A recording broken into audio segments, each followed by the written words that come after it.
So what's up? Magandang umaga sa inyong lahat mga kamanok. So once again, this is PG Vergara of Linyada ng Mamay. So this moment of time, sagutin na naman ulit natin yung mga katanungan ng ating mga subscribers sa comment section. And syempre, dahil kayo yung aking priority dito sa ating channel, so sagutin ulit natin. So karamihan kasi sa mga nagtatanong dito is kung paano daw po pagandahin ang katawan ng ating mga alaga. Kasi yung mga baguhan, mga newbie natin dito na nag-aalaga is nahihirapan talaga sila pagdating sa kung paano pagandahin ng katawan, paano pabultuhin ang katawan ng kanilang mga alaga, kung paano makuha yung magandang healthiness ng kanilang mga alaga, yung malusog na pangangatawan. Well, yan po pag-uusapan natin mga kamanok. Syempre, ako naman kasi is dumaan din sa ganyang experiensya sa aking pagmamanok. Kung dati nahirapan talaga ako sa pagpapaganda ng katawan ng ating mga alaga, well ngayon, okay, syempre sa tulong ng ating mga kaibigan, sa tulong ng ating pagre-research, sa tulong ng ating mga nalalaman, so nakuha ko rin po yung sikreto o yung pamamaraan kung paano natin mapapaganda ang katawan ng ating mga alagang mga manok. So mga kamanok, kung gusto nyo po yung ganitong klase ng usapin tungkol sa pagmamanok, lagi ko pong hinihiling, don't forget to click the subscribe button, notification bell, and syempre, i-like nyo na rin po ang video ito para sa mas marami pang usaping manok na maaari natin pag-usapan pa. So bago natin simulan yung ating topic ngayong oras na to, araw na to, gusto ko munang ipakita sa inyo ang halimbawa ng ating alaga na mayroong magandang kalusugan. Okay? So mga kamanok, matatandaan nyo, ito po yung ating isang manok na nagkasakit noon. Okay? So nagkasakit na po siya. So pero hindi pa huli ang lahat. Atin po siyang nagamot, naging healthy po ulit siya, at ito na po siya ngayon. Okay? So papakita ko po sa inyo. Ito po ang ating isang Melsim Dome, at yan na po siya ngayon. Kita niyo naman po ang kanyang mukha. Napakaganda, pulang-pula. Sign of healthiness. Tapos yung kanyang balahibo, napakakintab. Okay? Tapos yung kanyang katawan, mga kamanok, bulto. Ayan o, napakalaki. Okay, bulto po ang kanyang katawan, mga kamanok. Makikita nyo. Napakataba na po nito. Actually, hindi ito taba. Ito ay muscle. Okay? Wala po kasi siyang taba. Kung iipuin nyo, wala po siyang taba, wala po siyang sapola. So, kung paano ko po yung ginawa, yan po ang aking i-share ngayon sa ating video ito. So, paano ko ba sisimulan? Mga newbie, okay? Shoutout po sa inyo. Paano po ba natin sisimulan ang ating topic na to? Unang-una, lagi ko sinasabi sa inyo mga kamanok, lagi niyo pong ipapriming ang inyong mga manok. Kasi kung sila po ay bibigyan niyo ng masasarap na pagkain, na bibigyan niyo ng injectable vitamins, tapos hindi niyo naman na priming, baliwala din po, hindi po ganun na magiging effective yung mga nutritious na po pwede nyo ibigay sa kanila, nutritious foods, nutritious vitamins, hindi po magiging effective sa kanila yon. Kung maging effective man, hindi po talaga lubusan na mai-intake ng inyong mga alaga. Okay, mas maganda pa rin na kapag nagbigay kayo ng pagkain, ng vitamina, ay talagang lahat ng yun is ma-absorb. So, kailangan i-priming nyo po. Sa mga baguhan na nagtatanong, ano po ba yung priming kamanok?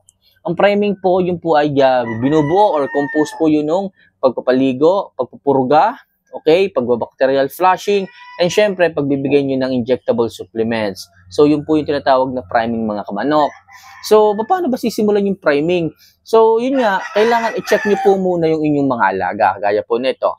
I-check nyo po muna yung inyong alaga kung may sakit ba siya, kung may sipon ba siya, bago nyo po sila i-priming. Kasi po, mahalaga po ito.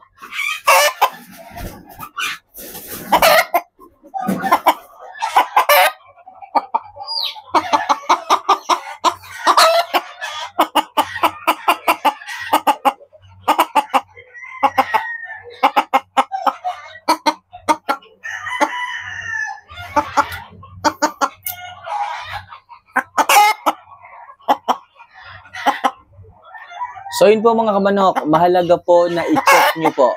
Mahalaga po na i-check nyo po mga kamanok yung healthiness ng manok ninyo. Kung siya ba ay may sipon, may halak, may pisik, mahalaga po yun. Baka po mamaya, dumiretso agad kayo sa priming tapos yung mga manok ninyo may mga sipon pa po pala. So hindi po pwede yon. Baka po hindi po maging maganda yung pagpa-priming po ninyo kapag ganyan. Make sure, gamutin nyo muna kung may sipon. Make sure, alisin nyo po muna ang kanilang sakit kung meron. And kapag wala na po, saka po kayo mag-priming sa kanila. Okay? So, after nyong ma-priming, purga, ligo, then inject kayo ng vitamins, magbibigay po kayo ng masasarap na pagkain. So, ang gamit ko po dito mga kamanok, sa kagaya nitong ating alagang ganito, so sila po ay 8 months. So, nagbibigay po ako ng Enerton. Okay? Enerton po mga kamanok kasi mas mataas po yung present ng pellets dyan. So, ang pellets, alam naman natin na mataas po sa protein na yon. So, yun po ang makapagbibigay sa kanila ng magandang pangangatawan. Okay? And also, maglagay po kayo ng fermented Jackie Oats. Lagi ko sinasabi mga kamanok, fermented Jackie Oats, makakatulong po yan sa kanilang katawan sapagkat yan po ay building block ng protein. Okay? Pag sinabing protein, siya po ang nagbibigay ng magandang pangangatawan o ng magandang vitamina. Okay, sa katawan ng ating mga alaga para po mag-expand yung kanilang mga katawan. Yung pellet, gaya na sabi ko sa inyo kanina, siya po ay source ng protein. So, ang protein po na meron sa pellets, yun po ay composed ng amino acid na meron din po sa fermented Jackie Oats. Sabi ko nga sa inyo mga kamanok, kung ang inyong ibinibigay na pagkain is rich in protein na, magdadagdag pa kayo ng protina or amino acid galing sa fermented Jackie Oats, so mas maganda po ang feedback o ang epekto nito sa katawan ng inyong mga alaga. Magiging healthy po sila, magiging maayos po sila, makintab ang balahibo, hindi ganun nagkakasakit kahit po sila is maulunan, hindi kaagad-agad tinatamaan ng sakit mga kamanok. Kaya nakakatawa at napakaganda nitong fermented Jackie Oats sa katawan ng ating mga alaga. Tingnan nyo, yung katawan bulto, yung balahibo makintab, yung mukha mapula, healthy po yung manok natin mga kamanok. Ito po ay walang sapola mga kamanok. Tingnan po ninyo, wala po yung sapola mga kamanok. Sige, sinasabi ko po sa inyo.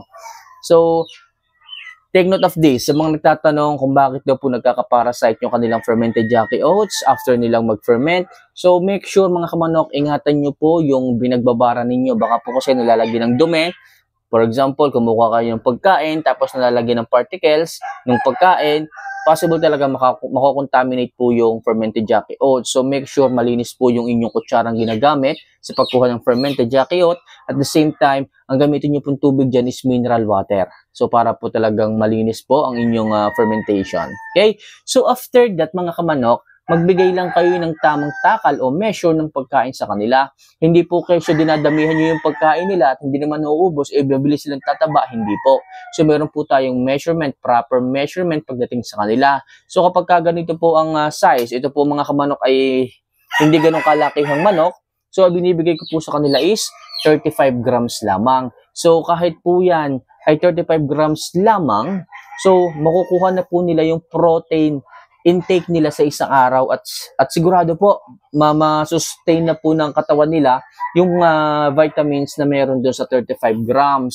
Okay, so araw-araw, umaga at hapon, 35 grams. Kung one day, one eat, pwede kayo magbigay ng 60 grams sa kanila. Okay na po yon sa kanilang katawan para hindi na po kayo magbigay ng 2 beses sa isang araw ng pagkain. One day, one eat, pwede po yon. Tapos, magbigay din kayo mga kamanok ng vitamin B12. Okay? Mas maganda yung Mega B12. So, makakatulong yan sa mas magandang sirkulasyon ng dugo sa katawan ng inyong mga alaga. And also, mag-inject din po kayo ng Vitamax weekly. Okay? Weekly, kung 8 months, pwede kayo magbigay ng 0.3. Kung 1 year and up, 0.5 na po. Napakaganda niya sa katawan ng ating mga alaga. Okay? So, tapos, ang gagawin nyo dyan, weekly nga ang pagbibigay ng injectable.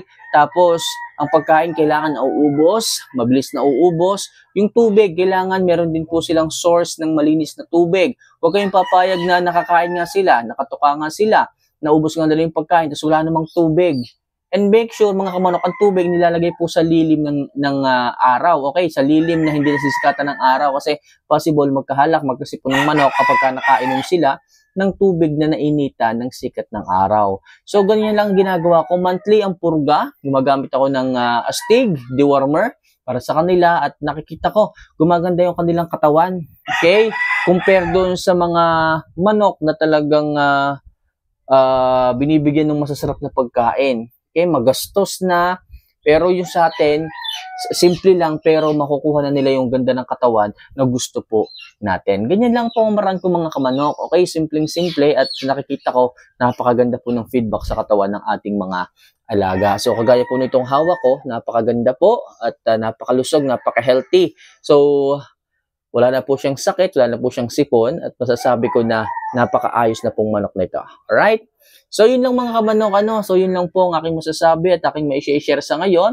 So kung gusto niyo po ng mas maraming advice pagdating sa ganito klase ng usapin sa pagmamanok, huwag niyo lang kalimutan mga kamanok na pindutin yung subscribe button and notification bell and i-like niyo na rin po yung video ito for more video and tips. So yun lang mga kamanok, paano? See you for our next vlog. Hintayin ko po kayo, mag-subscribe po kayo. Paalam.